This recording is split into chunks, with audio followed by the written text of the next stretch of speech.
வணக்கம். நான் உங்கள் ஜோதிடன் எஸ்வி வெற்றிமுகன் பேசுகிறேன். நம்ம இந்த காணொளி பதிவில் தொடர்ச்சியாக 4, 8, 12 பாவங்களின் கூட்டு விளைவு தீமையை விளைவிக்கும் என்ற தலைப்பில் பார்த்துட்டு வரோம்.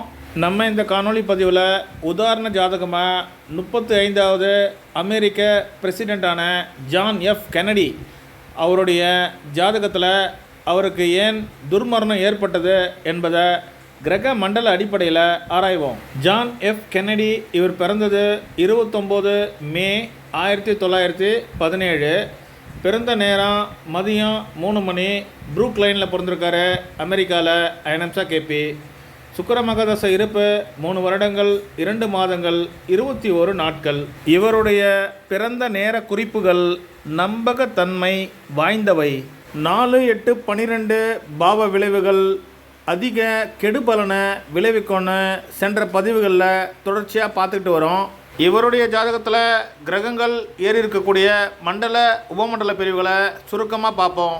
சூரியன் இவருடைய ஜாதகத்தில் செவ்வாயுடைய மண்டலத்திலையும் கேதுவுடைய சப்ளையும் இருக்கார். சந்திரன் இவருடைய ஜாதகத்தில் சனியுடைய மண்டலத்திலையும் சுக்கிரனுடைய சப்ளையும் இருக்கார். செவ்வாய் சனியுடைய மண்டலத்திலையும் ராகுடைய சப்ளையும் இருக்கார். புதன் தன்னுடைய சொந்த மண்டலத்திலையும் சூரியனுடைய சப்ளையும் இருக்கார். குரு கேதுவுடைய மண்டலத்திலையும் சுக்கிரனுடைய சப்ளையும் இருக்கார். சுக்கிரன் சனியுடைய மண்டலத்திலையும் கேதுவுடைய சப்ளையும் இருக்கார். சனி சுக்கிரனுடைய மண்டலம் ஏறி இருக்கார், செவ்வாயுடைய சப்ளில் இருக்கார். ராகு கேதுக்கள் ராகுடைய மண்டலத்திலையும் ராகுடைய சப்ளையும் இருக்காங்க. கிரகங்கள் குறிக்காட்டக்கூடிய பாவ குறிகாட்டிகளை சுருக்கமாக பார்ப்போம். சூரியன் 8வது பாவத்தை மண்டலம் வாயிலாக குறிக்காட்டுறாரு. 3வது பாவத்தை இன்டைரக்டாக குறிக்காட்டுவார். சூரியன் சப்ளாட் வாயிலாக 3, 9 பாவத்தை குறிக்காட்டுறாரு. சந்திரன் 4, 5, 10, 11 பாவங்களை மண்டல வாயிலாகவும் 4, 5, 10 பாவங்களை சப்ளாடு வாயிலாகவும் குறிக்காட்டுறாரு. செவ்வாய் 4, 5, 10 பாவங்களை மண்டல வாயிலாகவும் 3வது பாவத்தை சப்ளாடு வாயிலாகவும் குறிக்காட்டுறாரு. லக்னாதிபதியான புதன் 1, 8, 12 பாவங்களை மண்டல வாயிலாகவும் 3, 8 பாவங்களை சப்ளாடு வாயிலாகவும் குறிக்காட்டுறாரு. குரு இவருடைய ஜாதகத்தில் 4, 7, 8, 9 பாவங்களை மண்டலம் வாயிலாகவும் 4, 5, 10 பாவங்களை சப்ளாடு வாயிலாகவும் குறிக்காட்டுறாரு. சுக்கிரன் 4, 5, 10 பாவங்களை மண்டலம் வாயிலாகவும் 3, 9 பாவங்களை சப்ளாடு வாயிலாகவும் குறிக்காட்டுறாரு. சனி 2, 8 பாவங்களை மண்டலம் வாயிலாகவும் 4, 5, 10 பாவங்களை சப்ளாடு வாயிலாகவும் குறிக்காட்டுறாரு. ராகு 3, 6, 7 பாவங்களை மண்டலம் வாயிலாகவும் 3வது பாவத்தை சப்ளாடு வாயிலாகவும் குறிக்காட்டுறாரு. கேது 3, 9, 1, 12 பாவங்களை மண்டலம் வாயிலாகவும் 3வது பாவத்தை சப்ளாடு வாயிலாகவும் குறிக்காட்டுறாரு. ராகு கேதுக்கள் மறைமுகமாக குறிக்காட்டக்கூடிய குறிகாட்டிகள் ராசிநாதனுடைய ஆதிபத்திய குறிகாட்டிகள். நட்சத்திர குறிகாட்டிகள் அதனுடைய கால அளவான 13 டிகிரி 20 நிமிடங்கள் அதிகபட்ச நீட்சியின் காரணமாக சரியாக வேலை செய்வதில்லைன்னு குறிப்பிட வேண்டிய கட்டாயத்தில் நான் இருக்கேன். இவருடைய ஜாதகத்தில் 10வது பாவ நட்சத்திர அடிப்படையில் சப்ளாடா செவ்வாய் வராரு. செவ்வாய் 2, 8 பாவங்களை நட்சத்திரம் வாயிலாகவும் 1, 8, 12 பாவங்களை சப்ளாடு வாயிலாகவும் குறிக்காட்டுறாரு. பிரசிடெண்ட் போன்ற உயர் பதவிகளை வகிக்கணுன்னா 10வது பாவ குறிகாட்டி அத்தியாவசியம். கேபி அவர்களின் கூற்றுப்படி 10வது பாவ சப்ளாடு 10வது பாவத்தை குறித்தாதான் அவருக்கு உயரிய பதவிகள் கிடைக்கும். நீங்கள் நல்லா புரிஞ்சுக்கணும். கேபியுடைய சித்தாந்தம் ஃபெயில்யூர்னு நான் இங்கே சொல்ல வரல. அவருடைய காலகட்டத்தில் சோஷியல் மீடியாக்களின் வளர்ச்சி அந்த அளவு கிடையாது. அவர் கையில் தான் எல்லா ஜாதகத்தையும் குறித்து அதுக்கான பலனை கண்டிருக்காரு. ஒருவேளை கேபி உயிரோடு இருந்திருந்தா, இந்த காலகட்டத்தில் ஒரு இளைஞராக இருந்திருந்தா அவர் மிகப்பெரிய சாதனைகளை செய்திருப்பார்.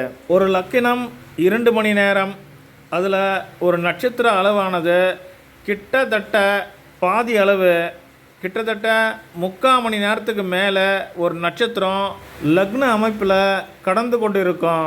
5 நிமிட இடைவெளிக்கு பலன் மாறுகிற போது 3/4 மணி நேரம் பிறக்கின்ற குழந்தைகளுக்கு ஒரே நட்சத்திர அதிபதி ஒரே பலனை தருவாரான்னு நீங்கள் சிந்திச்சு பார்க்கணும். கிரக மண்டல அடிப்படையில் இவருக்கு 10வது பாவம் கடகராசியில் 01 டிகிரி 4 நிமிடங்கள் 47 வினாடிகள்.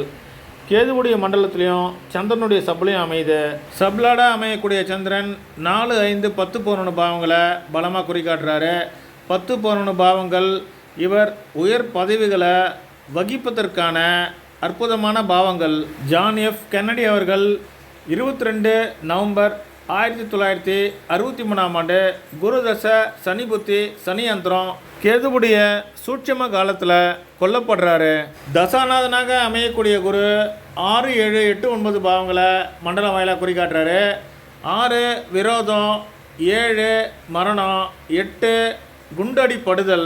தசாநாதன் குரு 4, 5, 10 பாவங்களை சப்ளாட் வேலை குறிக்காட்டுறாரு. 4, 7, 8 பாவ குறிகாட்டிகள் குரு வாயிலாக கிடைக்கப்பெறுவதை காண முடியும். புத்திநாதனாகவும் அந்திரநாதனாகவும் சனி செயல்படுறாரு. சனி செவ்வாயுடைய சப்பில் இருப்பதை கவனிக்கலாம். செவ்வாய் துர்மரணத்திற்கும் ஆயுதங்களால் தாக்கப்படுவதற்கும் முக்கிய காரணமாக அமைவார். செவ்வாய் சனி காம்பினேஷன் அசுப விளைவுகளை ஏற்படுத்தக்கூடியவை. சனி 2, 8 பாவ குறிகாட்டிகளை மண்டல வாயிலாகவும் 4, 5, 10 பாவ குறிகாட்டிகளை சப்ளாடு வெல்லாம் குறிக்காட்டுறாரு. புத்திநாதனாக செயல்படக்கூடிய சனி 4, 8 பாவ குறிகாட்டிகளை குறிக்காட்டுவதை கவனத்தில் கொள்ளணும். தசா புக்திகளில் 4, 8 குறிகாட்டிகள் வலுத்து செயல்படுவதையும் 2, 7 ஆகிய பாவ குறிகாட்டிகள் வலுத்து செயல்படுவதையும் காண முடியும். சூட்சும நாதனாக செயல்படக்கூடிய கேது 3, 9 பாவத்தோடு 1, 12 பாவத்தை மண்டல வாயிலாக குறிக்காட்டுறாரு. தசா புத்தி அந்தரம் சூட்சும வாயிலாக 4, 8, 12 பாவங்கள் வலுப்பெறுவதை காண முடியும். 4, 8, 12 பாவங்கள் அசுப விளைவையே தரும். மற்றொரு ஜோதிட காணொளியில் உங்களை சந்திக்கிறேன். நன்றி, வணக்கம்.